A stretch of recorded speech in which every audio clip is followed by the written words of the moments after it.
We must have done something right because you came back. That's great. Who's here for the first time today? Well, that's great. We're delighted to welcome all of you as well. So thank you so much for being here for our National Defense Briefing Series. My name is Scott Murray, and I'm most honored to be back to serve as your host and Master of Ceremonies again. And for those of you who have attended previous programs, we, as I said, welcome you all back. And for those of you who might be new to our program, well, I really think you have a real treat in store for yourselves, because it really was very, very successful above and beyond last year. And I still, even to this day, have not stopped hearing folks say to me, "Are you going to do that national defense thing again, Scott? That was so cool. I was there last year. I was so impressed with that." So was I, believe me. Season 1 indeed was a great success, and we're absolutely thrilled to be back with Season 2. And so we hope that you'll find it most entertaining and informative, as Season 1 fortunately turned out to be as well. You're going to hear more about today's program and Season 2 in just a couple of minutes, but first of all, to start our program, we are going to start with the Pledge of Allegiance to the flag and the Texas Pledge as well. That's going to be led by Bob Epstein. And then we're going to have our invocation to be delivered by Alan Clark. So, ladies and gentlemen, I'm going to ask that you please stand right now and join me in the pledges, and then remain standing for our invocation. Pledge allegiance to the flag of the United States of America and to the republic for which it stands, one nation, under God, indivisible, with liberty and justice for all. Honor the Texas flag. I pledge allegiance to thee, Texas, one state under God, one and indivisible. Thank you, Bob, very, very much. Now, Alan Clark is making his way up here, and he'll do our invocation from over there. It's all yours, Alan.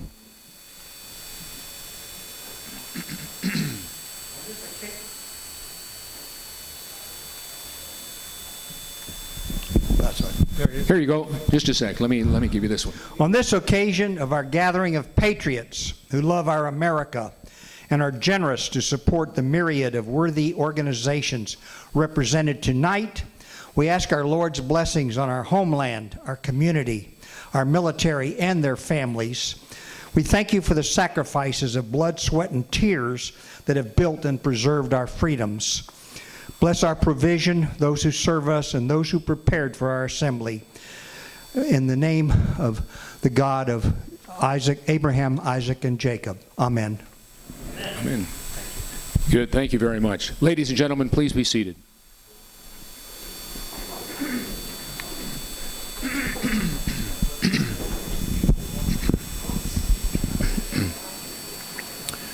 Well, once again, as I said, we are most happy to see such a great crowd, and certainly want to welcome each and every one of you. We have several retired general officers and many veterans in our audience here tonight, so certainly thanks to each and every one of you for your incredible service. If you are a first responder or a vet, we're going to ask right now that you please stand and allow us to give you one well-deserved big round of applause. If you're a vet, anybody here? Oh, please stand and be recognized. Yes.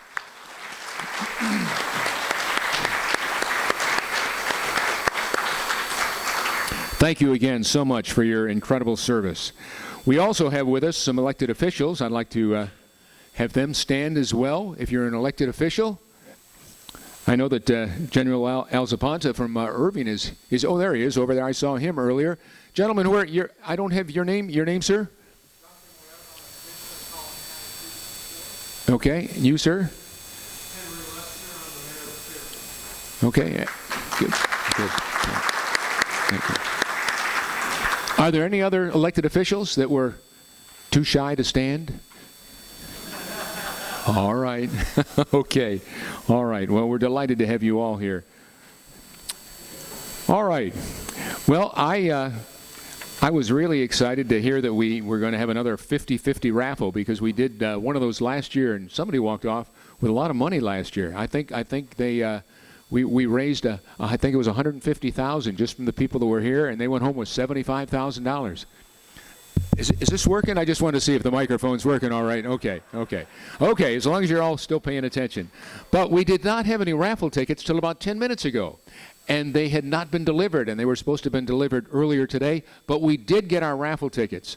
So we didn't get a chance to sell them prior to our sit-down and dinner here. But we do have. Chuck, is somebody going to go around and sell during the meal? Someone up there. Very good, great. What's your name, sir? Lewis is the man. So be generous when Lewis shows up at your table. They're $5 each, or 5 for $20. And as I said at the end of the program, it's a 50-50 split. So if everybody's generous, you could go home with a lot of cash in your pocket. If you don't buy your tickets or wish to buy a more representative, something else from the Association of the Army, we'll have a big roll of them, and we're going to be circulating all kinds of good stuff during the course of the meal. Also, we have a couple of other auction items that we're going to be giving you a chance to be a part of a little later on, and I'll share that all with you during the course of the evening. Now, as most of you know, ladies and gentlemen, certainly by now, this series of programs is a joint effort by the Dallas chapters of the Military Order of the World Wars, the Navy League, the Jewish War Veterans, the Air and Space Forces Association, and the Audie Murphy chapter of the Association of the U.S. Army, to present a series of programs on issues that we all, as Americans, are certainly most interested in. And while these organizations have different programs and certainly different objectives, at the macro level, we all support the same things, and that's making America stronger and certainly supporting our servicemen and women, veterans, youth, and all of our first responders. This series actually has two objectives. The first is to conduct interactive discussions about key national defense issues led by substantive, tough word sometimes, substantive subject matter experts. The comments we've gotten from previous events really indicates the discussions and the speakers were certainly right on target day in and day out, and the questions were received were just outstanding from our wonderful audiences of the past. So they were thoughtful, they were insightful, and so we congratulate all of you for being here today, and certainly hope that you have some wonderful questions as well. Well, our other purpose is to conduct a long-range capital campaign to support the charitable and veterans work of our partner organizations. And you can see their logos on the slide behind me. You see them up here on the stage? There they are. And we certainly thank all of those generous people, because in general they have all teamed together and become part of our special team. At our last event, you heard from our presenting sponsor, the Credit Union of Texas, and you heard Ms. Lynn Addy talk about the great programs that they sponsor. So we certainly recognize the Credit Union of Texas. If anybody is present, anybody here? Don't be bashful. Put your hand in the, okay? All right. But someone will, I know we're going to hear a little about that shortly. But also, trying to find this. Here it is. Did y'all see one of these on your table? There should be like 8 of these at each table. It's a little flashlight. It's a gift from the Credit Union of Texas. Really cool. The batteries and everything are in there. It's a nice little flashlight. So make sure that you all take one of those when you leave here tonight. Thank you so much. Well, today we are most pleased to have Rover Petroleum join the Credit Union of Texas as a Nimitz sponsor. Unfortunately, the CEO of Rover Petroleum could not be with us tonight, but this gentleman to my right, who I think you all well know, Bob Epstein, he's going to say a few words on behalf of Rover. So, Bob, here. You don't need the mic. That's true. I know. I've heard you before. Rover Petroleum, please stand up. Thank you. Rover Petroleum was founded by a very good friend of mine, Captain Vinny Mahavin.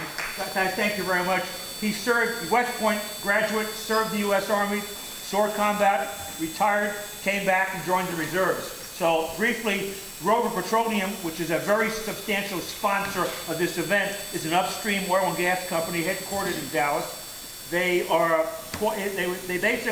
continue to grow legacy production in Texas, Mississippi, and New Mexico. They're drilling horizontally in West Texas. The management team remains flexible to acquire new assets. Rover Petroleum continues, this is most important, because of Vinny and the great employees.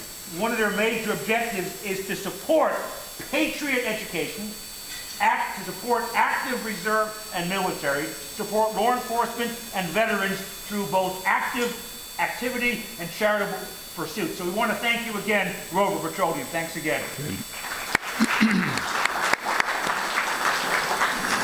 Thank you, Bob, very, very much. And Rover Petroleum, we thank you as well. Thanks so much for being here. All right, now I'm going to turn it over to our discussion moderator this evening, Chuck. If you'd like to make your way, ladies and gentlemen, please welcome our good friend, Chuck Daniels.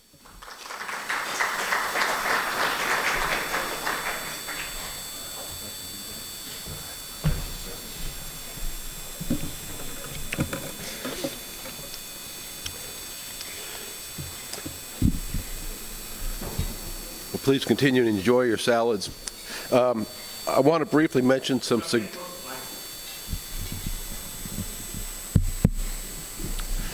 okay, this thing, there we go. I don't want to eat this thing, so want to briefly mention some significant events that have occurred with the National Defense Briefing Series. First, we incorporated the National Defense Briefing Series as a Texas nonprofit corporation, so your contributions may be tax deductible. Always nice. Second, we now have our own website, and you can see examples of some of the pages here, and you can go there and you can find out about our programs, see the pictures and the videos from past presentations, and most important, register for future events online. And as you can see, it's NDBS Inc. NDBS Incorporated. Should be pretty easy to remember that. And we've placed it at the bottom of several of the slides that you'll see this evening. Finally, as you can see, we have switched to a dinner meeting in lieu of the previous appetizers. We felt it was better value for the money and easier to administer. We hope you like it, and we ask that if you would please give us feedback regarding the meal and the service. And thank you to Heritage Ranch for making the conversion very easy for us.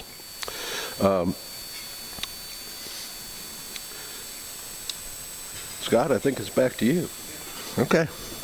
Mr. Scott Murray, thank you. Oh, and I see that the Credit Union Texas representative has just walked in the room. Would you please welcome Lynn Oddie? Thank you, Lynn.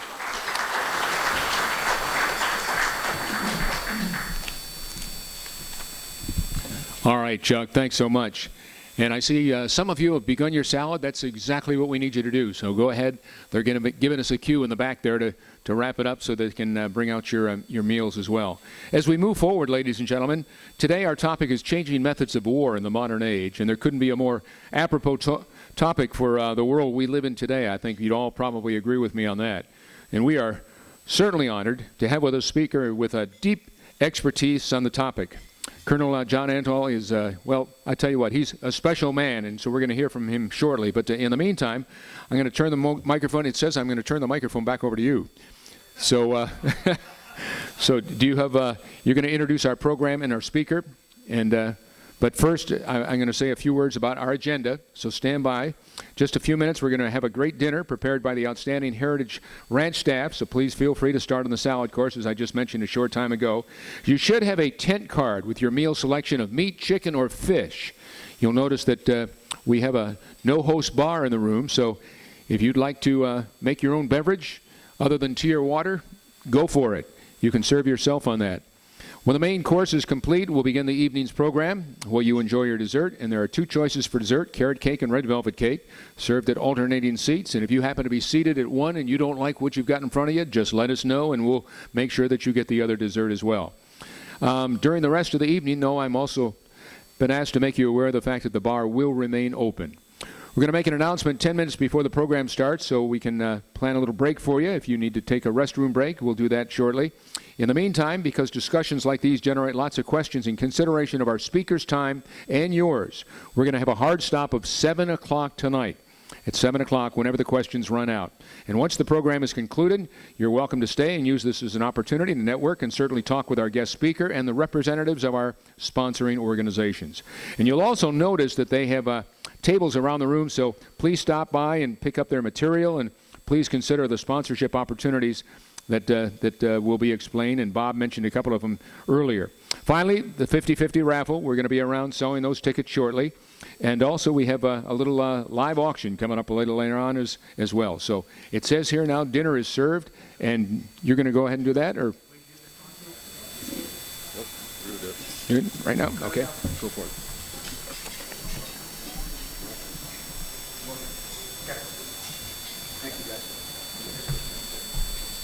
Before we start the program, I would like you all to stand if you all think the World War II generation produced great military leaders and business captains of industry who led America to victory in the last war. If you do believe that, please stand up with me. Thank you. This evening, we're giving you all, Alan Clark, especially you, the opportunity to recruit the next generation of military and business leaders to provide the national security and homeland security we need to protect the United States in the future. Let me talk briefly about what your sponsorship monies, if you're thinking about it, go towards. Number one, Navy Sea Cadets. They're boys and girls aged 10 through 12, 10th grade, 10 years old to 12th grade, who train under the supervision of active duty Reserve and Navy personnel, and they get trained in active military training such as close order drill, military base. They get trained in medical training, robotics, scuba, shipboard life, firefighting, Navy and Marine Corps history, leadership, marksmanship. Civil Wear Patrol Cadets, which I'm a member of, I'm a senior leader. I take Civil Wear Patrol Cadets on ground team missions, have done so for the past 20 years. They're invited to special activity camps through the summer. These camps include Power Flight Academy, Special Force Operations, Glider Academy, Search and Rescue, and Air Force Pararescue and Survival Courses. Nobody sit down yet. I'm not giving you the chance to sit down yet. Lastly, the Military Order of World Wars has a youth leadership summer conference. Over the summer, there's several people here that are involved, including my friend Mark and others. They teach leadership principles and the advantages of a free market society through guest workshops and team presentations. During this week, these high school students debate and are involved in talking about issues of national importance through business leadership. And when I did this program, I was an instructor over at Fort Worth. I asked the 80 students there, how many wanted to join the military? What do you think the guess was of those 80 students, how many wanted to join the military? 90%. So tonight, we're giving you all the opportunity to support these youth programs. You can join me, I'm a sponsor. My friend Vinny's a sponsor. You can join these and become a sponsor of the National Defense Briefing Series. The sponsor levels start, we changed it from $500 to $10,000. $1,000, which you might all want to consider, gets you a number of tables during the course of the year. You also get, how many of you all are active shotgun shooters or want to be shotgun shooters? If you want to be, well, you have opportunities to get a shotgun clinic for a party of 4 from somebody who has won 4 first places in the past year. So that's great training. If you are not a shotgun shooter, the $750 category, the new sponsor level, gets you an archery clinic for 2 at Elmthorpe. So that's another opportunity. And lastly, the reason I'm wearing this hat is because we also support wounded airmen, wounded soldiers, and the families of those. My son is an EOD officer. He was stationed in Kuwait for 8 months. He was forward deployed. The reason I'm wearing this hat is because he came back September 1st. On September 11th, the gentleman who replaced him, the team leader, in the same job my son was doing as EOD, the soldier got blown up, and it's going to be several years of recuperation. So the point is, part of the money we raise, if you want to help us raise the sponsors, is to support not only cadets and youth, but support the next generation, also support wounded airmen. So you have, all of you have a flyer in front of you. So you all will consider checking off the box on one of those flyers or mailing it back in the envelope. I'll be in the back of the room. You can put the flyer in my hat. Those of you who want to think about that, great. Those of you who want to think about it and prefer that rate. We do have armed security at each door. You're not allowed to get out unless you make a contribution to charity. We want to thank you. Think about supporting us. Have a good evening. Thanks again.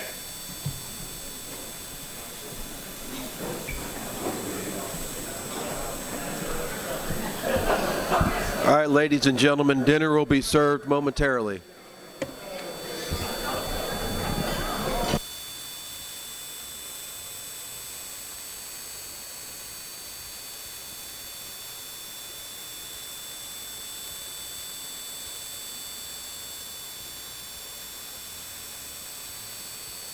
And be part of their events.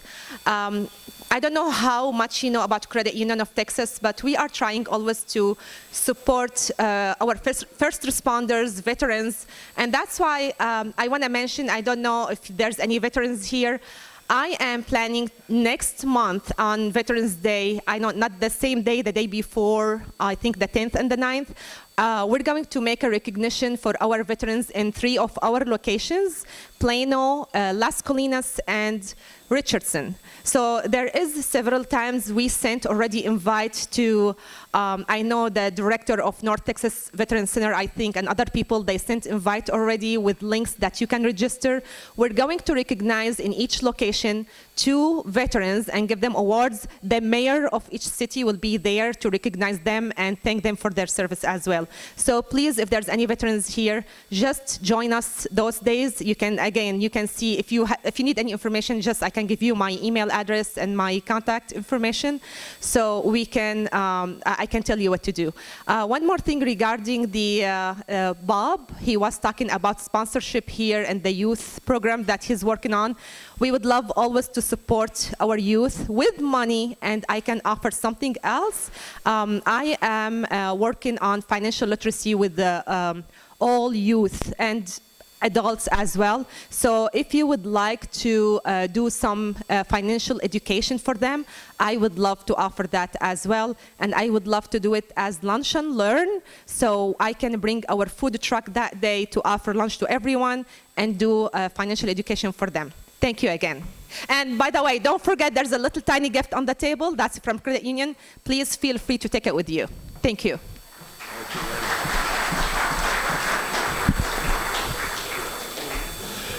Well, welcome again this evening. As said before, my name is Chuck Daniels. I'm the past commander of the Military Order of World Wars.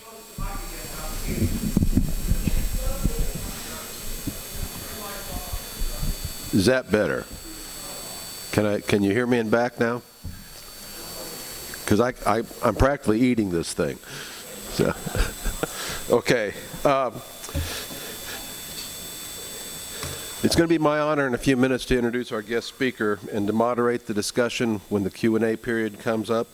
But before I get to today's program, I want to give you some information about tapping into the second season.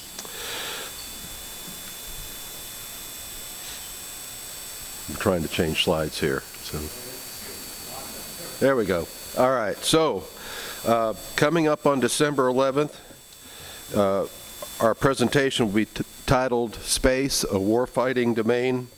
Our speaker is retired General Kevin Chilton, and he had an incredible career as a pilot, as a test pilot, an astronaut, and commander of the U.S. Strategic Command.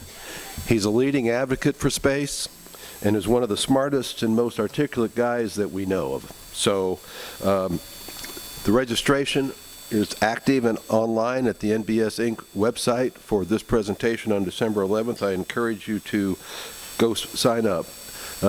General Chilton said that man has not found a domain that he didn't want to fight in. And if you think about that, it's certainly true. And it's not only apropos for the space presentation that you'll see in December, but it's also apropos for our presentation today. The next program comes up pretty quickly on January 29th with a panel discussion on air and naval power in the 21st century. And this time we have a distinguished panel. There'll be 2 speakers. We've invited Admiral Jim Fogo, the Dean of the Center for Maritime Strategy, which is an affiliate of the Navy League, which is one of the sponsors of NDBS. and formerly he was the commander of the United States Naval Forces for all of Africa and Europe. Our other panelists will be Ms. Heather Penny. She's a senior resident fellow at the Mitchell Institute for Aerospace Studies, which is an affiliate of the Air and Space Force Association. She's not only one of the leading air power authorities, but she's well known for a mission that she flew on 9/11 as an F-16 pilot as part of the District of Columbia National Guard. I won't divulge more of that story. You can go online and read about it, or you can wait till Heather tells you about it on December 11th. On April 2nd, we will probably have one of our most distinguished speakers, the 31st Chief of Naval Operations. That's, for those of you who don't know it, that's the highest position in the Navy. And so his topic will be announced later, so please check the website for updates. And finally, we will wrap up Season 2 with the second annual presentation of our Sam Johnson Defender of Freedom Award. And I'm honored tonight to have Sam's daughter at my table. Beverly, would you please stand? Would you welcome her? So she didn't know I was going to do that, so anyway. The Q&A. You know, every military organization has its rules of engagements, or ROE, and I'll quickly cover what the ROE for this evening is going to be. For this presentation, our speaker will take questions after the end of his presentation, so please hold your questions until then. If you do ask a question from the floor, I would ask that you hold up your hand, and we will have somebody bring a microphone to you. And we ask that you wait for the microphone because this presentation is being recorded and we want to be sure that we capture your question. All right. You can submit your questions one of three ways. You can hold up your hand, as I said, or you can email questions to ndbs.questions@gmail.com, and our distinguished Lieutenant General Campbell will be collecting those questions, and he'll be forwarding them up to me. I'll leave this up here for a second so you can copy down that email address. And then there's also, they may be buried underneath your dessert or your butter dish, but there are 355 cards on every table. And if you would like, you can write your question down, hold it up so we can see it, and we will come gather it from you and bring the question to the speaker. If you ask a question from the floor, I would request that you make it a question and not a speech. So please. We will have a hard stop at 7 p.m. And I expect that that will probably be at least 20 or 30 minutes of Q&A time after John is finished. So, and that brings us to the second rule of engagement. You guys are an inventive audience. I've always been impressed by the questions that you ask. There may be questions that you ask that our speaker is unable or not willing to answer. Okay? He's shaking his head no. But we've had that happen before, and that's okay if that occurs. The last rule, we have a non-attribution policy here, which means that we ask that you not attribute things directly to the speaker. That allows our speakers to be candid and open and discuss things with us that we probably will not see on the evening news. So we are recording this. And after the speaker has had the opportunity to review our recording, we will then place it out with his approval on the website. So let me talk briefly, because you came to hear him, not me, about why we selected this topic. Events in Ukraine and the enormous challenges in the Pacific have demonstrated that the world changed during the 20 years in which we were engaged with Iraq and Afghanistan. After Desert Storm and the collapse of the Soviet Union in 1991, the decades of the 90s seemed to be a period where the beginning of America's reign as the world's sole superpower with no rival in sight. The attacks of September 11th, 2001, however, focused the U.S. for 20 years on a different kind of warfare.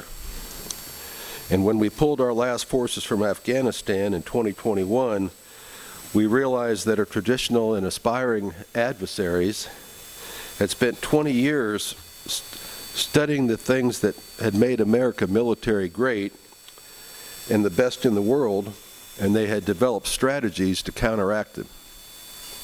So, American military is the best, but they have learned how to counteract or at least deter our military operations. Unfortunately, and I'm going to read a quote here, the U.S. military's record of predicting the future is notoriously poor. Robert Gates, the former U.S. Secretary of Defense, quipped, "When it comes to predicting the nature and location of our next military engagements, since Vietnam, our record has been perfect. That is, we've never once gotten it right." Okay? From the Mayaguez to Grenada, Panama, Somalia, the Balkans, Haiti, Kuwait, Iraq, and more, we had no idea a year before any of those missions that we would be engaged. Okay? And yet, for better or worse, the U.S. military spends a lot of time and effort forecasting where their businesses and their services are going to be needed in the next decade or two. And so far, we've never got it right. So, our speaker is uniquely qualified to address this issue. John Antel, Colonel United States Army, retired, has 30 years experience as an armor cavalry officer, and has written and lectured extensively on the changing nature of warfare. Served in the U.S. Army Science Board and has conducted an extensive independent effort to update U.S. military leaders on the lessons of recent military conflicts and the changing method of warfare. And you're going to see quite a bit of that this evening. He's the author of 16 books, hundreds of articles on leadership, history, and war. His most recent book, which I'm currently reading, is 7 Seconds to Die. And you'll see what that title means here shortly. A military analysis of the Second Nagorno-Karabakh War and the future of warfighting. Written about the Second Nagorno-Karabakh War fought between Armenia and Azerbaijan between September 24th and November 10th of 2020. The first war in history won primarily by drone warfare. Okay.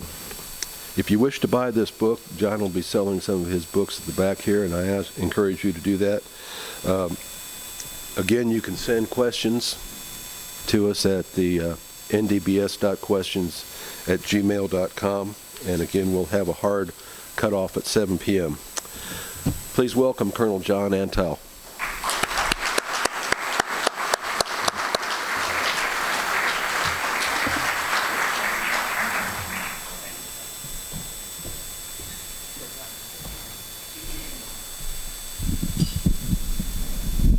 Hua. Okay, I'm going to be talking and walking. So hopefully I will keep you entertained and engaged. But what's most important today is the message that we're going to talk about involves all of you.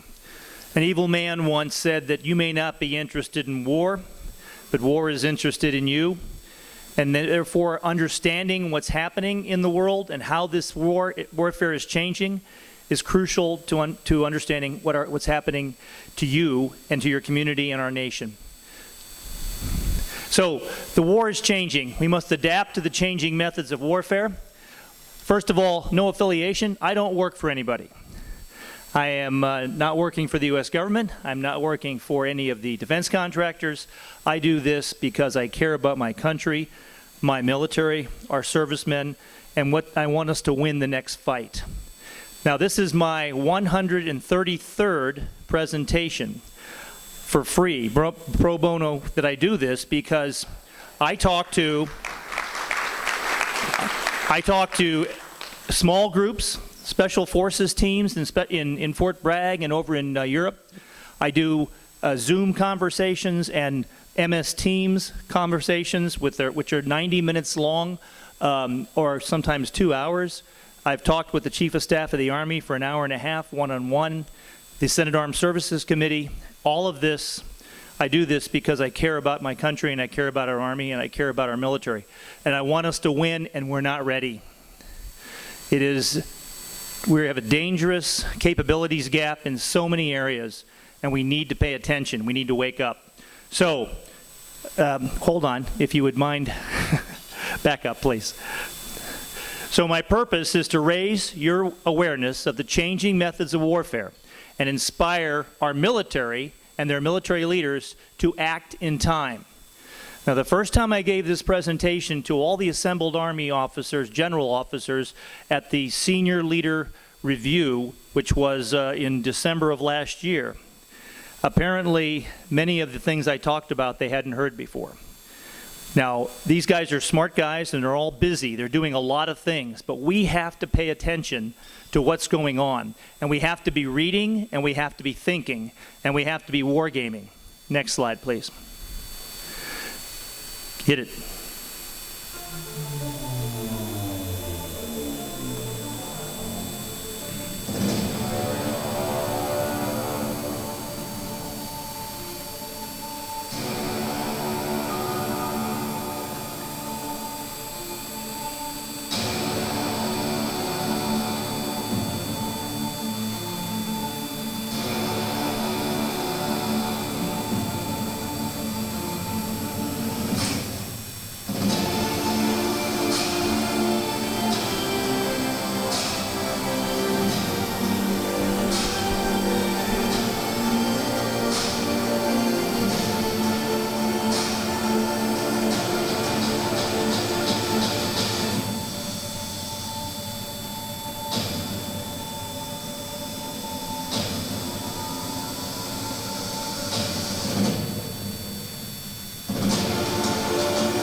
Next slide. Now, what you just saw was combat footage from the Second Nagorno-Karabakh War, a war you never heard of. It happened in September 2020, and it went from September 27th, 2020 until November 10th, 2020. And it was the first war in history that was primarily won by robotic systems. And very few people paid attention to it. Very few people in our military paid attention to it, and very few people have studied it. It is a war we need to study. Azerbaijan fought Armenia. They were peer competitors, two countries with relatively the same size armies, same number of cannon, same number of tanks, all relatively the same, but the Azerbaijanis bought the latest kit from Israel and Turkey. And what you saw in that video were Armenian soldiers being slaughtered by Azerbaijani unmanned aerial vehicles called loitering munitions, and weapons fired from unmanned combat aerial vehicles, UCAVs, that fire missiles. And you see the video that you saw there, all of it is recorded. Live streaming video of every attack. So this does three things. First, it tells you precisely what the battle space looks like. So now you can see things like you could never see them before. Your weapons are your eyes. Two, you get a bomb damage assessment. You know you hit them. Three, you use this 24 hours later to win the information war. And these videos were playing on Facebook in Armenia and different social media sites. And Armenian mothers and fathers were looking to see if their sons had been killed. Now, the Azerbaijanis did it right. They fought a tremendously well-led, well-executed plan against an enemy that wasn't ready. The Armenians were fighting in the Russian way. They are allies of the Russians. They were trained in Soviet schools. They were trained in Russian academies. They are part of the CSTO, the Russian NATO. The Azerbaijanis are linked at the hip with Turkey, a NATO ally of ours, and they fought in a more Western way. And they also used their equipment in such a way that they leveraged their technology and were able to destroy the Armenian defenses. And when you think about this, it is really amazing. Again, relatively the same number of forces. But the big difference was the way that the Azerbaijanis used their technology in a new combined arms kind of blitzkrieg. The Armenians held the high ground. The Armenians won the first war. They won a war in 1994 that they had fought from 1988 to 1994. They won the first Nagorno-Karabakh war. And they had 26 years to defend the high ground, create positions, trench lines, fields of fire, minefields. And these are not hills, these are mountains. Nagorno-Karabakh is a mountainous region. To be able to take a defender in a mountainous region in the old way, you need 6, 7, 8, 10 to 1 odds. Now, if you use surprise and you're really good and you gain some advantages, maybe 3 to 1. But they're attacking basically at 1 to 1, and the technology made the difference. It overturned the terrain. It didn't matter that the Armenians were unprepared to defenses.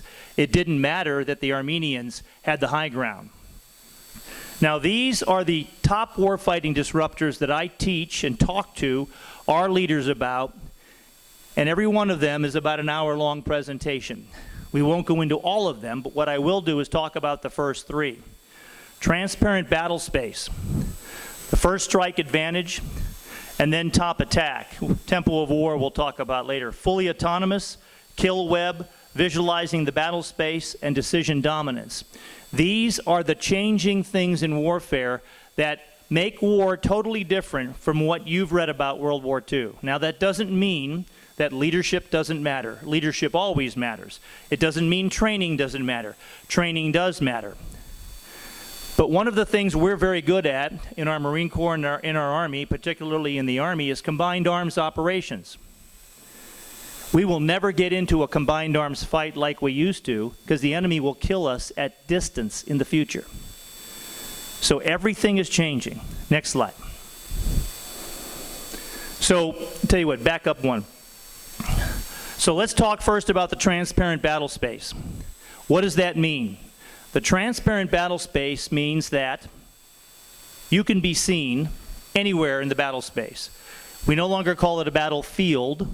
We call it battle space because it's 3-dimensional. It's actually 4-dimensional because time's involved. All of that, you can be seen by satellites, you can be seen by aircraft, you can be seen by unmanned aerial systems. You can be seen in so many different ways now that there is no sanctuary on the battlefield. No sanctuary at all in the entire battle space. You cannot hide.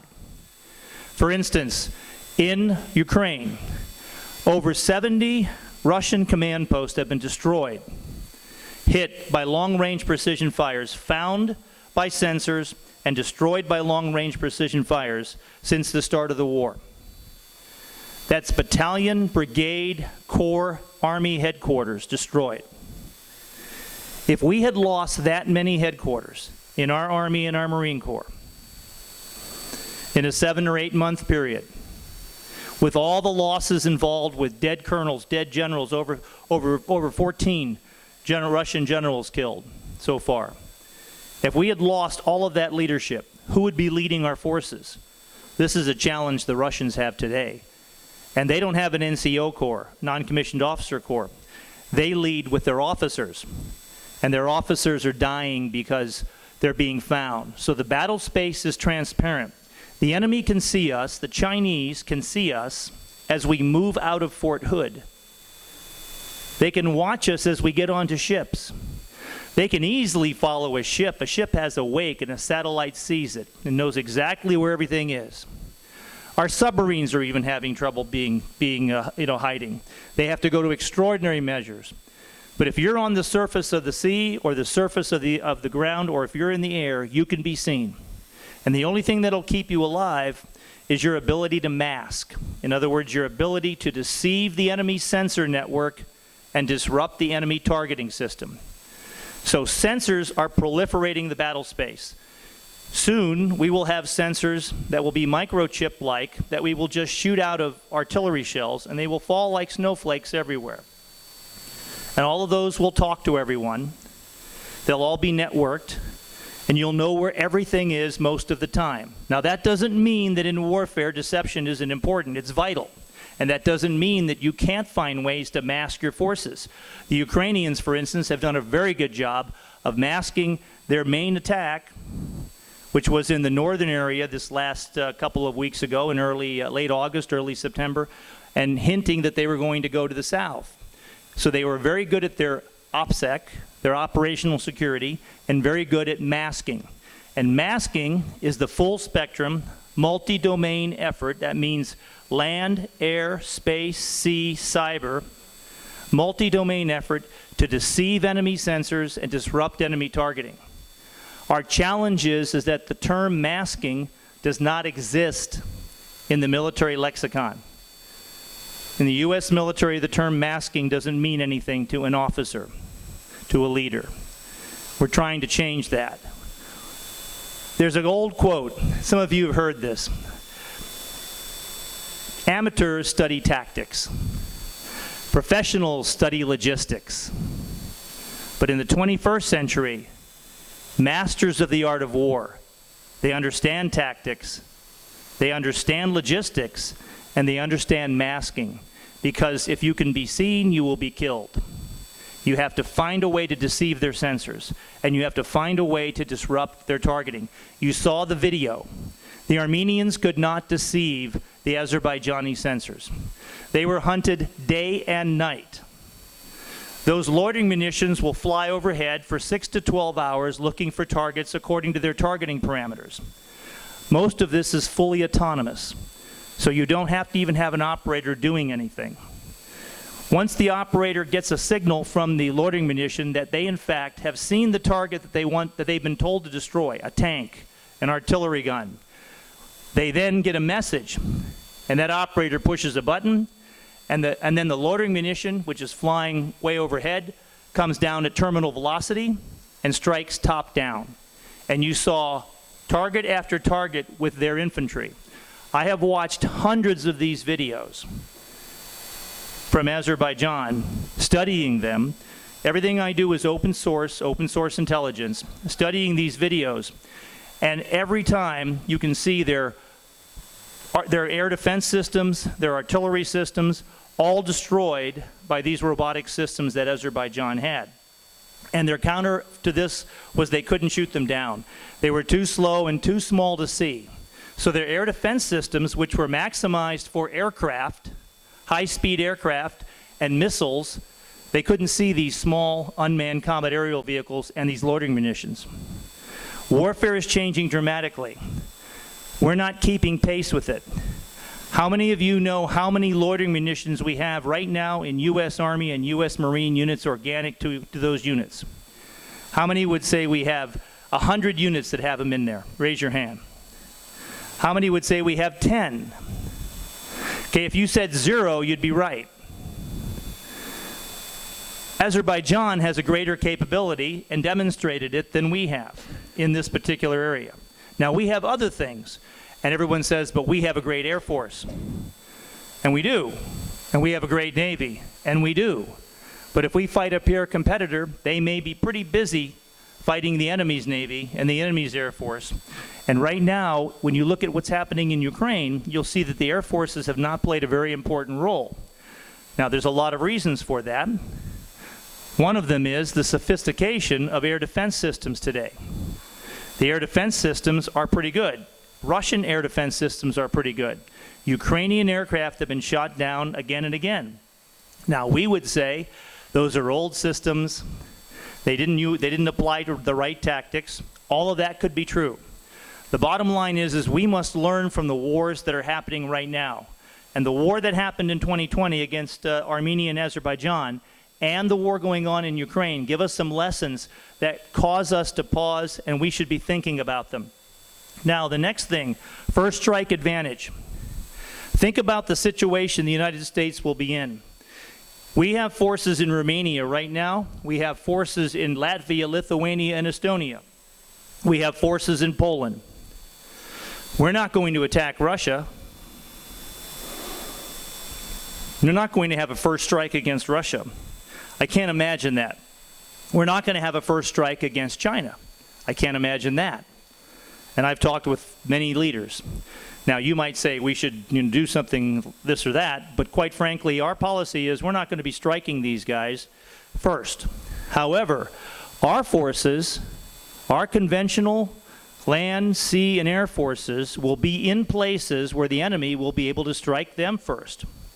Now, you know that what happened in Ukraine on the 24th of February of this year, when Russia attacked, they had a first strike, a surprise first strike. Now, that surprise first strike wasn't as powerful as it could have been. You see, the Ukrainians are their cousins. They really didn't want to kill all of them back then. They just wanted to tap them on the shoulder and say, hey, buddy, remember what we did in Crimea? Do the same thing again. We want you just to put your hands up and let us take over because we're all brothers in this. We're all Russians, right? Well, they misjudged the Ukrainians tremendously. And because of what they did, the whole beginning of their war was flawed. Their first strike was not as powerful, and they hit 2,111 Ukrainian sites in the first 2 weeks of the war, destroying almost all of those sites. Command posts, artillery systems, air defense systems.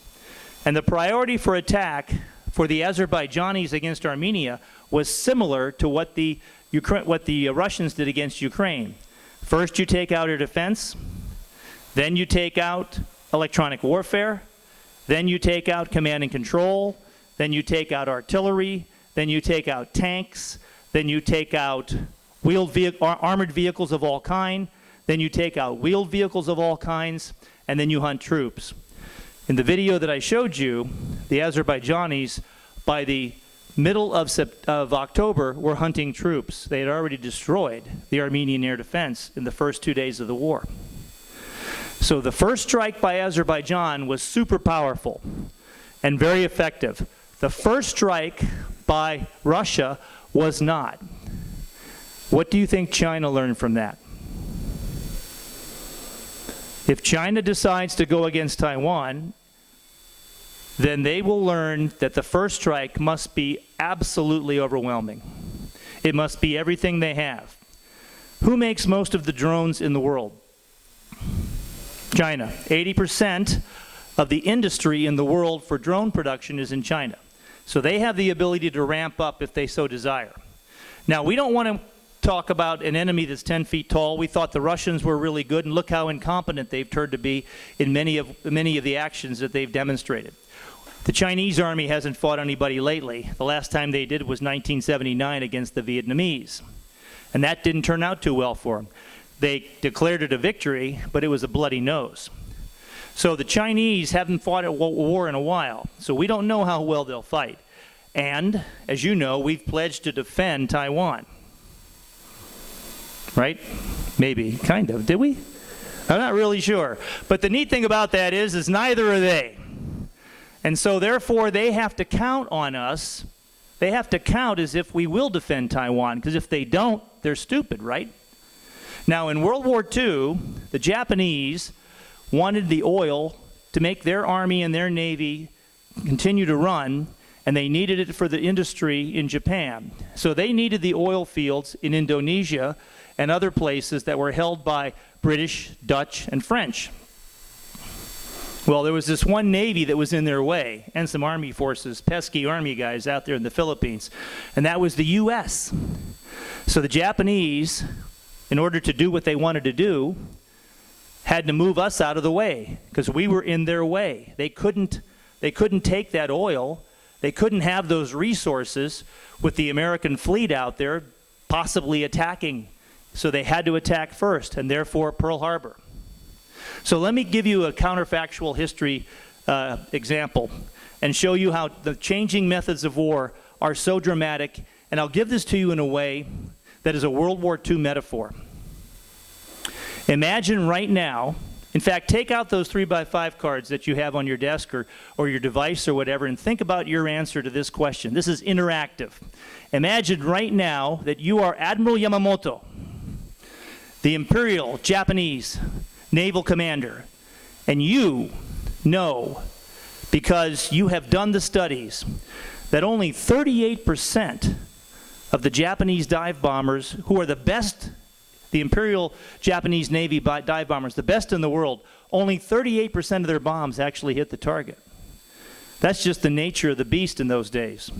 You know, we're talking about a guy coming down on an aircraft and thinking he got it right through a little sight and then releasing the bomb. I mean, it's amazing they hit anything. 38%. So you're Admiral Yamamoto. You're 2 weeks out. The fleet has already sailed. You're going to attack Pearl Harbor. So it's late November. What can you do to win the war? Write your answer down. Think of your answer right now, everyone. And I'm going to ask you.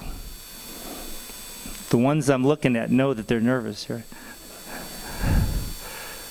So, sir, what would you do if you were Admiral Yamamoto? I don't know. You have to know. You got to make a decision.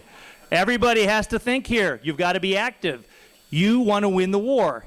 Now, you know if you attack with what you've got, 38% is going to win. Now, you're going to give the U.S. Navy, the U.S., a very bloody nose, but you probably won't defeat them. And in fact, Yamamoto said that. Those of you that know this in history, he said, we can run rampant for 6 months, and after that, who knows, they'll crush us. So what would you do, sir? Well, whatever they do has to be a surprise. Okay, it already is a surprise. A surprise. They need to be overwhelming. Okay, but they only got what they got. They only got what they got. How would you change it? You see, the question is, you're already engaged. You're already on the way, but you're trying to think of a way to change it. What could you do to change it? Anybody have an idea? Okay, good answer. In other words, change the targeting. But guess what? You still don't win, because if you do blow up the oil tanks and you don't take anything else out, they got the ships, and yes, the oil without the ships, but you know, you don't really win that way because there's too many ships still left and the Navy isn't really defeated. You just blew up some oil dumps. Sir? Find the carrier. Right. If you could find the carriers, that'd be great. As most of you know, when the Japanese attacked in Pearl Harbor, the aircraft carriers were out. Admiral Halsey had them out on maneuvers. It was great. You know, he didn't know it was going to happen, but he just happened to be lucky that day. Okay? But what could you do? You can't count on that. You know? You think the carriers are there. Your spies are telling you the carriers are there. And they had spies. Intelligence. Sir? Second wave. Okay, second wave is another good idea. Of course, they did a second wave. So, good thinking. All right, let me give you an answer. Change your thinking. Totally change your thinking. You want to win? Line up your pilots. I want 70 of you to become kamikaze. Your planes will be loaded with explosives. You will dive bomb into designated ships and facilities. You will do this for the glory of Japan. Will I get 70 volunteers? No kidding. Now, imagine what would have happened. In one wave, every ship is sunk. In one wave, the oil facilities are destroyed. In one wave, the dry docks are destroyed. All it took was a complete change of thinking. Hard-nosed, unbelievably cruel thinking. Robots have no heart. This is what we have. This is what we face. We have not changed our thinking. We could end up with a real problem. Now, right now in Ukraine, You do not see the Russians using their unmanned aerial systems very smartly. And in fact, we're not using them very smartly either. We're using them individually, piecemeal, like we did tanks in World War I. A little over here, a little over there. What do you mean they're not getting anywhere? And then you have guys like JFC Fuller, a British general, who said, why don't we put them all together and like really punch through? Yeah, and then you got the World War I ending, and you have World War II coming, and you got German generals like Heinz Guderian who say, we have to strike like a fist, not splatter with your fingers. And let's put them all together and let's figure out how to do this. And so the French, they fought, spread their tanks out all over. And there were many other reasons that they lost in 1940 if you follow the World War II example. But our problem now is that we have technology that has no heart, and this technology will be used by our enemies against us, and they're beginning to learn how to mass it. And once they start massing it in a combined arms way, they'll make the breakthroughs that they need, a new kind of combined arms. And the same thing happens at sea. Imagine different ways to attack ships. Imagine how many systems do you have that can shoot those things down? We have huge capability gaps right now in our military with counter UAS systems, counter unmanned aerial system platforms. So we don't have ways to shoot these things down automatically because they move at machine speeds and think at machine speeds, and our gunners don't. So we have to have systems that shoot them down at machine speeds. The Navy has a phalanx system.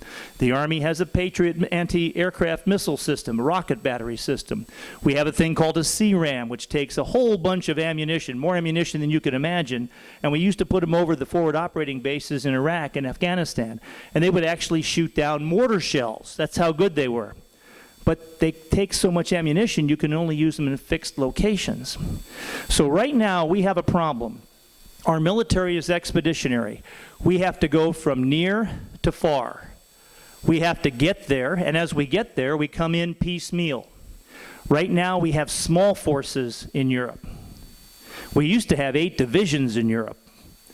Now we don't even have a full division in Europe. We have brigades, we have a couple battalions here and there. We have a lot of advisors. All of that's important, and our allies need to step up. But one of our challenges is that if we're going to fight a peer competitor, we have a couple of choices. We can fight in the old way and take tremendous casualties, or we can change our thinking, rapidly change our tactics, techniques, and procedures, and start getting new equipment. Now, masking is crucial. We cannot hide from the enemy's sensors. There are 5 things that we need to hide from. 1, we need to hide in the optical spectrum. The optical spectrum means we have to have camouflage. We have to be good at camouflage. And all of my Marine and Army friends here know that we are the best at camouflage in the world, aren't we? We're horrible. Heck, we're the guys in World War II that had silver airplanes. Silver, think about it. Camouflage. So we have to have better leaders who get us to get into camouflage. And camouflage only takes 3 things: leadership, discipline, and kit. Our kit, our camouflage nets, all our camouflage stuff is old and doesn't work. It doesn't save you from the thermal spectrum, which I'm going to talk about in a second. It doesn't stop a lot of the electronic spectrum, and it doesn't help you at all. It doesn't help you much in the optical spectrum anymore. We need better stuff. We can also use better thinking, because a lot of our enemies, those of you that are Vietnam veterans, know that the VC and the North Vietnamese Army, they were able to camouflage very well, and we couldn't find them sometimes. So what we have to do is we have to get better at this. Now, the other thing we have to do is we have to take away the thermal spectrum. Right now, all of our equipment is much too hot. As it operates, just like your car operates, it heats up. Thermal sights see all this. So how do we blend into the temperature of the background so that we're not seen? We need to spend time and energy doing that, both with our soldiers and Marines in the field and even sailors, because it's harder to do with an aircraft when it's flying. But there are ways to blend in with your background better. We need to think through that. but we need new equipment to do it too. The third is that we have to be able to hide in the electronic spectrum. We are a military that swims in a sea of electrons. We turn on, just like you. How many times today did you have your phone turned off? What? What? Turn my phone off? You got to be kidding me. No kidding. We cannot go to electronic silence. Our units cannot turn off all their electronic equipment for an hour. That's discipline and leadership. I start talking about this and they all go, wow, how come we didn't think of that? Why aren't we doing that? You know, there's a lot to be learned from the Navy and submarine warfare on how they hide submarines. So think through it. We've got to figure out ways to diminish the amount of electrons that are emitting signals, because from an unmanned aerial system or a satellite, you can pick up everything that transmits an electronic signal. I have pictures of U.S. forces down to the individual equipment in the electronic spectrum that show you where we are. And an enemy commander with that information uses long-range precision fires to kill them. The next is acoustic. We have unmanned aerial systems that can fly, hear gunfire shot, zero in on that and know exactly where they are. We have to get quieter. And then the last, no kidding, quantum. Quantum sensors ought to start making the Air Force guys here shiver a little bit, because stealth doesn't work when you have quantum sensors looking for you. Now, quantum sensors, which use quantum mechanics to be able to tell the difference in gravitational attraction of objects and are able to see the differences and variations in those. I have pictures of stealth aircraft, and you're not supposed to have pictures of stealth aircraft, okay, in the quantum, with a quantum sensor that shows you where the aircraft is, flying across the U.S. So the point is that quantum sensors right now are in their infancy, but they won't be for long. And the Chinese are working hard on it.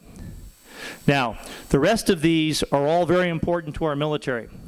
The tempo of war, everything is happening faster. Top attack, you saw from the video, everything is coming down now, straight down. You see, it's not how important the front of your tank is anymore, how thick the front of the armor of your tank is. Because an unmanned aerial system can drop straight down onto the weak top of the armor and destroy you. Top attack is the way it will happen, and you will see more drone attacks in the Ukrainian war and other places, and they're also going to become a weapon of choice for terrorists. Fully autonomous. More and more systems will be moving to full autonomy. Right now, we have systems in the U.S. Army that are fully autonomous. Some people say, no, we don't. In our military, we don't have fully autonomous systems, do we? Yes, we do. We have to, because they can't operate and save us. Most of them are defensive. Can't save us unless they operate at machine speeds. But what's going to happen when more and more systems become fully autonomous? Loitering munitions now are being designed so that you send them out over a strike zone and they operate on their own. And they hunt according to the parameters you gave them. So, fully autonomous. The next is a kill web. The kill web is when we get artificial intelligence synchronizing all the attacks of our precision fire systems. And that is something the Chinese are working hard on. So bottom line is, warfare is changing dramatically. Our thinking needs to change dramatically, just like the story I told you about with Pearl Harbor. To develop foresight, and we desperately need leaders with foresight. Foresight is the ability to solve problems in the short term and create solutions for the long run. We need leaders who can see this and who can move forward. We can't fight in the old ways. Horse cavalry is not going to make it against tanks, right? And the same thing we have today. We need to start looking at how we integrate some of these systems into our military, and we need to figure out how to fight an enemy that uses them. Ladies and gentlemen, thank you very much. I hope that you got something out of that. And no matter what happens, remember that there's a lot of good people working on this problem. We all have challenges, but we're thinking about it. I'm trying to get them to war game and fight and talk about it. And the more we can get a dialogue going, the better off we are. So spread the word and tell everyone that we got to think differently. Thank you.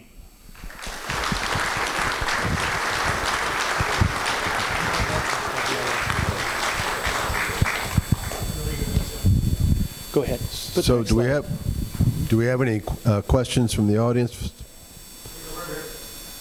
No, forget it. We'll just go back. Yeah, that's good right there. But leave that up. Questions? Thank you, sir. That was awesome. Thank you, sir. So, coincidentally, today, I cut an article out of the Wall Street Journal from Saturday and sent it to Keith Self. Ah. Those of you know Keith, military gentleman, running for Congress, will be elected. Where is our Congress on this? The people who appropriate the money. Okay, good question. Big concern. Good question. We have a wide spectrum in Congress, as you're all well aware, of people who know a little bit about the military and some who don't know, very much at all. We need leaders with foresight, and they can develop foresight in many ways to solve problems in the short term and create solutions for the long run. I did have a chance to brief the Senate Armed Services Committee. They were very attentive. Most of them had not had quite this in-depth briefing, which is a little bit interesting because I'm a retired guy in Dallas, Texas, doing open source intelligence. They really appreciated what I gave them. They told me I'm coming back and I'm going to be briefing them later on in November. And Monday I'm briefing the Australian Army.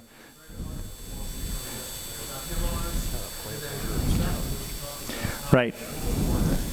Yeah, war has changed. We've got to get our thinking to change. So all of you know about changes. You've seen the changes in your life. You've seen how accelerated things happen. We started World War II off with biplanes, 2 wings, and we ended up with jets and an atomic bomb in 5 years. Think about that. So things are changing rapidly. What's happening is everything that's in your smartphone is being applied to warfare. So imagine your smartphone with wings and explosives, And then that's what, yeah, I don't mean to blow up your phone, but I'm just saying. So go ahead, next question. Thank you, sir. So in the Middle East, Iran has been practicing swarming Yes. our aircraft, our military, our Navy, and you could almost do that now with AI boats. Yes, swarming is a tactic. We've used swarming in our history before. You could say, for instance, Custer was swarmed, but the idea of using robotic systems working together in swarming teams is something we've been talking about, but we right now have no defense against them. Okay, no major defense.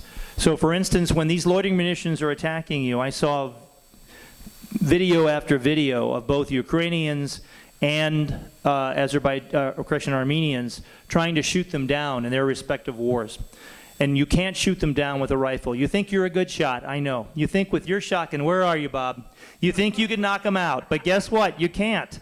You just never hit the darn things. They're just too high in the air. And the problem is that if they start swarming at you and you have a drone gun that can knock one down, maybe, if you're lucky, and there's 10, now what are you going to do? So the challenge is to use mass systems, against the enemy's critical network systems, destroy them, leave the enemy vulnerable and incapable of responding, and then be able to use more and more of these. So we're going to see dramatic changes in warfare with the use of drones and swarms, but drones are not a silver bullet. There's ways to stop them, but right now we have a capabilities gap, so we have to catch up in many ways. Question over here, John. Yes, go ahead. Yeah, sorry, a little loud. I heard you say you were talking to the Chief of Staff. I'm assuming it's Jimmy McConville. Yes. What's his response to what you just showed us? Well, he was very appreciative of our discussion. We both learned in that discussion that there's a lot the U.S. Army is trying to do to move ahead and take care of these capabilities gaps. The challenge is time. Will we be able to fix things in time? For instance, if the Japanese had attacked with kamikazes, now they didn't have this idea in 1941, but they did it in 1944. And they almost knocked our fleet out in Okinawa because they had so many, effective kamikazes. Well, you can argue that, we took the greatest casualties in our Navy during that time, so it was pretty horrific. So the whole idea of kamikazes is interesting. Now imagine now that these kamikazes are all robotic and that you can have as many as you can produce.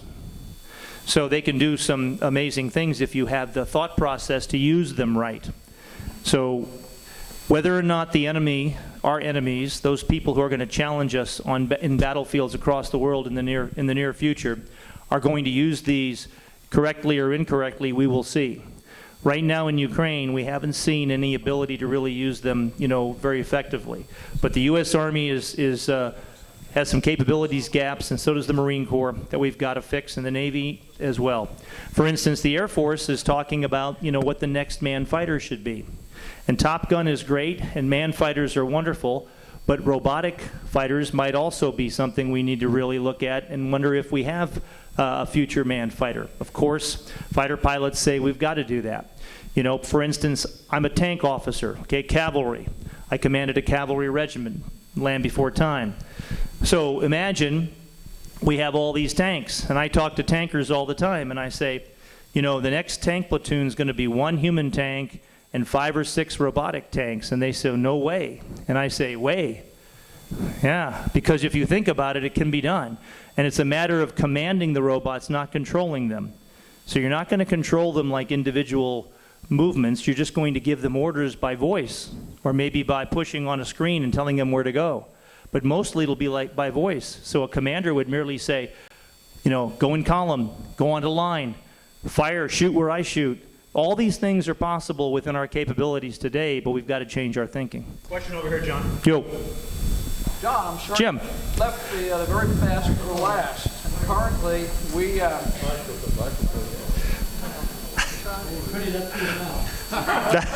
John? Jim. Is this better? Much better. Okay. Right now, we fight Russia's aggression with sanctions. Yes. And I'm sure you have a way that our sanctions stand a chance of deterring the enemy. What do you think of that, John? What do I think of sanctions? Because that's our game plan. Well, Sun Tzu, Chinese philosopher of war, said that you should win without fighting whenever you can.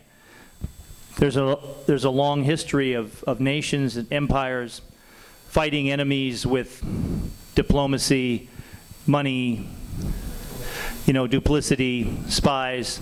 All those things are important. Right now, Russia hasn't collapsed yet. Maybe they will. If we win the war by sanctions, it'll be the first one in history. But that doesn't mean we shouldn't sanction them. We have a question over here, John. Okay. All right. My question is, you're talking to the military people, but you also mentioned the fact that we are not producing things here. Right. What are we talking to any of the manufacturers to try and bring manufacturing in so that we aren't dependent on somebody we may be fighting? Right. Very good question. The industrial base and what we produce makes us a resilient power or not. So most nations have to buy their military gear and other things, even their technology, from somebody else. Most nations don't produce their own tanks or don't produce their own communications gear. They buy the iPhone, they get this kind of stuff. They buy American, they buy British, they buy, bigger countries. What we have is an industrial complex that right now moves pretty slowly. It moves slowly on purpose because in a democracy we didn't want to have money just thrown around willy-nilly, do we? Well, what I meant to say was we don't want to have money. Anyway, what we've done is we've made the military purchasing process design from the I need this to what's the design to let's build it to let's fund it to let's deploy it. That takes 10 to 15 years for almost every system. Now, we've been able to do some things faster, but normally faster means that it was a system already somebody had designed but just hadn't funded. So our challenge is that in an era of innovation, in an era of prototype warfare, where things have to happen much more rapidly, are we ready for this? And it's an excellent question because we really need reform. I call this symbol the syndrome McClellan's saddle. Now, General George B. McClellan was a Civil War general, but in 1859 he came up with the horse saddle that was used in the Army until 1943. And I have a video that was made in 1943 showing how the U.S. Army was going to win the war on horseback riding the McClellan saddle. Now, it takes a long time sometimes for people to change their minds. We are living in a time period where things are happening much more rapidly. The tempo of change is huge. So we need to be able to do things much more rapidly. Everyone seems to see it, but somehow we can't break through it. So it's a huge problem, and we've got to have reform. We've got to be able to move things through. And now we can do some things top secret with secret money that is amazing, and we can't even, can't even imagine some of those systems. But if they're not in the hands of the soldiers, sailors, airmen, and Marines when we fight, it doesn't matter. We've got to have it in their hands. They've got to be trained to use it ahead of time. And so that is a long lead time. Very difficult to do. Good question. Colonel, you have a question from the general over here. All right, sir. Hey, John. Simple. Spectrum warfare. And that's what we're looking at. But beyond that, what you're laying in front of us, guys like us, we know how to fight a war that we fought. Right. Problem is, where's the leapfrog? And that's what I think you're really going towards. Exactly right, sir. Thank you. In fact, one of the things that those of you that served in the military will understand, this is kind of like the Blitzkrieg in 1940. It's the ability to use new systems and integrate them in ways that haven't been done before. And if we don't do it, we'll end up standing still while the enemy hits us 20, 30, 40 times.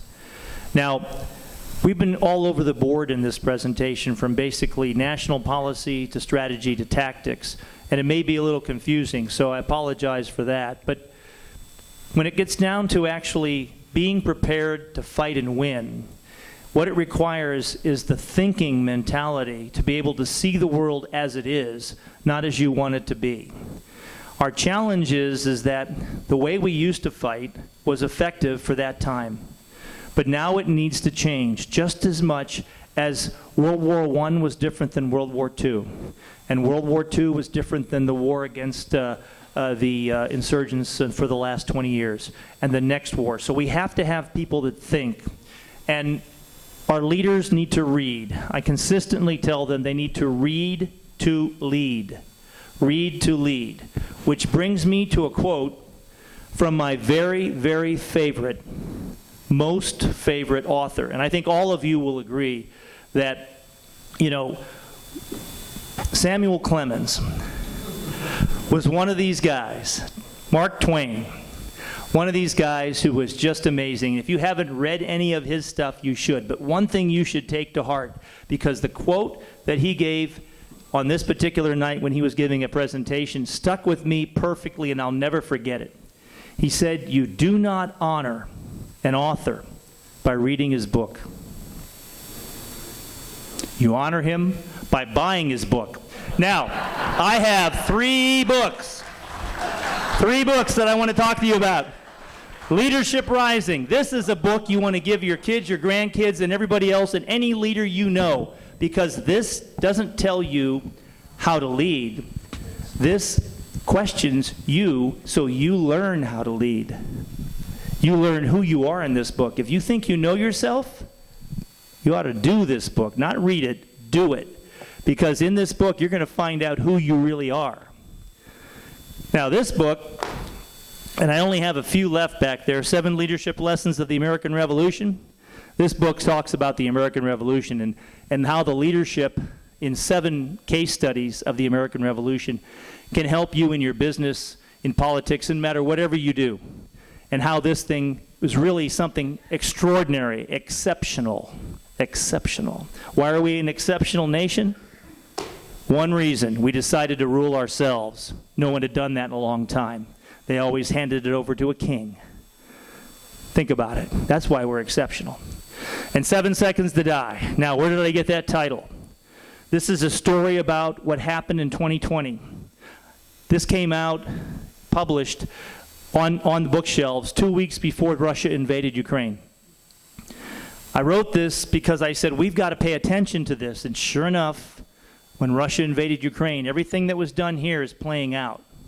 Different scale, but nonetheless playing out. 7 seconds to die is a quote from an Armenian soldier. He said, when we heard the loitering munitions overhead, we had 7 seconds to run or die.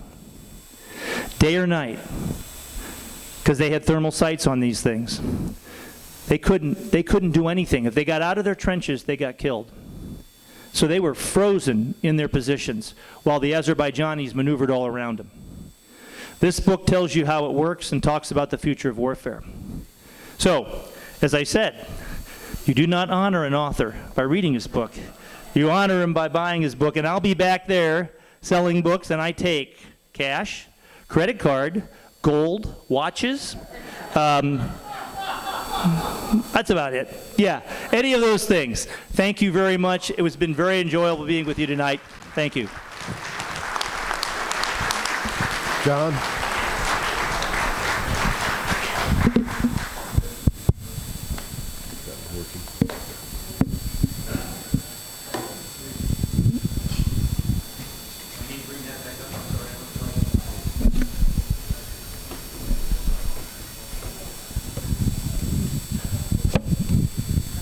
So I'm going to hold this rather than try to eat it. So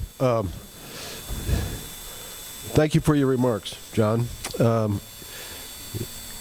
If you'll come up here on the stage, we have a parting gift for you, and I'm going to turn it over to Scott for that.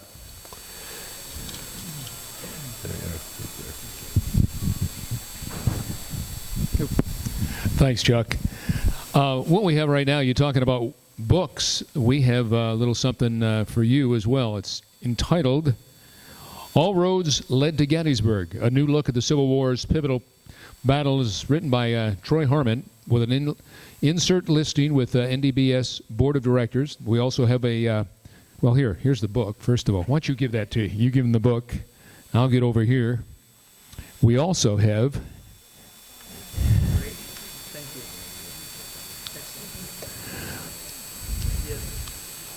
We also have a shirt that's been embroidered. Do we have that here? We don't have that here. Here, why don't you tell them? We will be providing you your shirt. We have them ordered. So we figured you needed an extra small, right? Okay.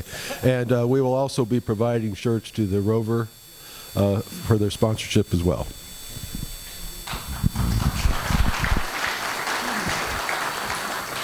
Once again, thank you very much. Outstanding.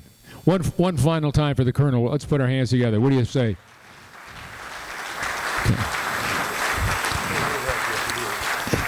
Now, Chuck and I get up here. We're going to do this as quickly and efficiently as we can, but obviously as profitably as we can, because we have a quick little auction of sorts. We have, here, do you want to take it over here? You want to hold on? Okay. This is really something. This is very special. This is a print, and I've got some information about it. It's a signed and numbered print by renowned Nebraska wildlife artist Neil Anderson. And this is the mallard drake, okay, the duck drake. Neil Anderson grew up in Lincoln, Nebraska, in the heart of the Central Plains. Drawn to the beauty of his outdoors and the unique personality of his native state, his hard work and dedication rewarded with the prestigious honor of winning the 1989-1990 Federal Duck Stamp Competition. He won numerous conservation stamp competitions, including 2 Nebraska First of States, as well as designing sponsor prints for Nebraska, Kansas, Missouri, and North Dakota Ducks Unlimited. So, this duck, he has signed this. Now, I think he passed away recently, did he not, in the last year or two? Somebody told me that. I thought maybe not. But I think he has. But he has signed this. This is numbered. This is of 500. This is number 22 of 500. Now, this retails at $100,000, but tonight, yeah, they're listening. They are listening. Okay, that's good. Does somebody want to give me an opening bid? You can go home with this. It's as I said, it's autographed, and it's absolutely gorgeous, the way it's printed. And somebody want something for their family room, their game room, their whatever room? 200. I've got an opening bid of 200 right here. Do I see 3? 300?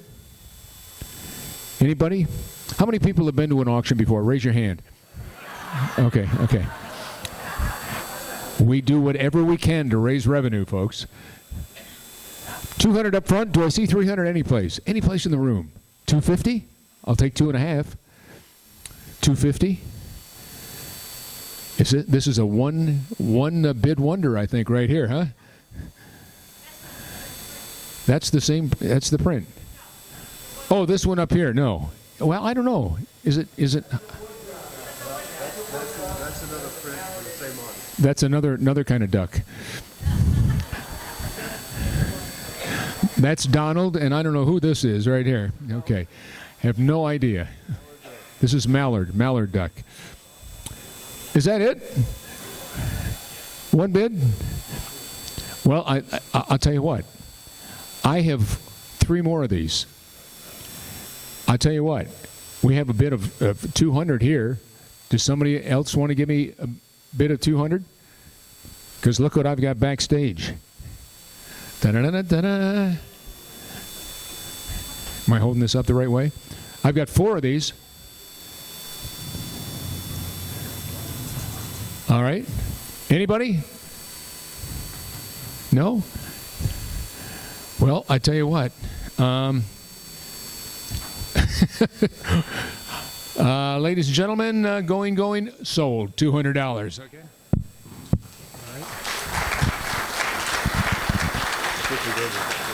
All right, let's get to the golf. I think you're all in a hurry to get out of here. I can tell. Round of golf right here at Heritage. This is for 4 people, so you're foursome. And what works? Anybody would like to have a round of golf here? 4 people. You all get to play together. You know what a foursome is, right? Anybody? How many people have played golf before? Raise your hand. Boy, this is a tough crowd. I feel like Rodney Dangerfield up here, for Pete's sake. Nobody wants a round of golf? How much? 50? 100, thank you. 200? What's it cost to play golf here? 200 plus, I thought, yeah. I've got 100 here. Do I see 150? 150 in the room. Heck, I'll bid 150. 200. 200. Anybody in the room? $200. 200. I think they're ready to go home. Going once? Going twice? Do I see 200? Any place in the room? Sold for 150. We'll see you at the next event. When is it coming up? December 11th, January 29th. I guess that's it. Oh, I forgot that we've got the, yeah, I was having so much fun up here. You forgot about the, that's what they've been waiting for Pete's sake. How much do we have in there? How many did you sell? A lot? Didn't count it. Good luck. Do you have to be here to win? You got to be here to win. Drum roll. Drum roll.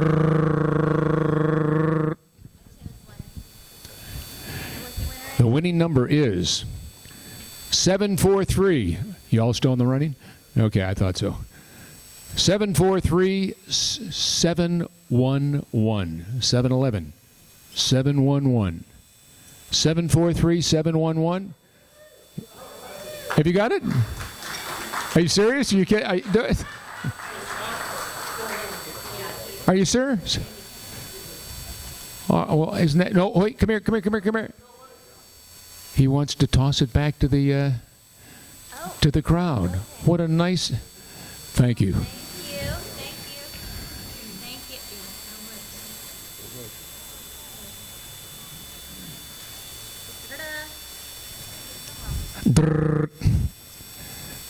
743 628.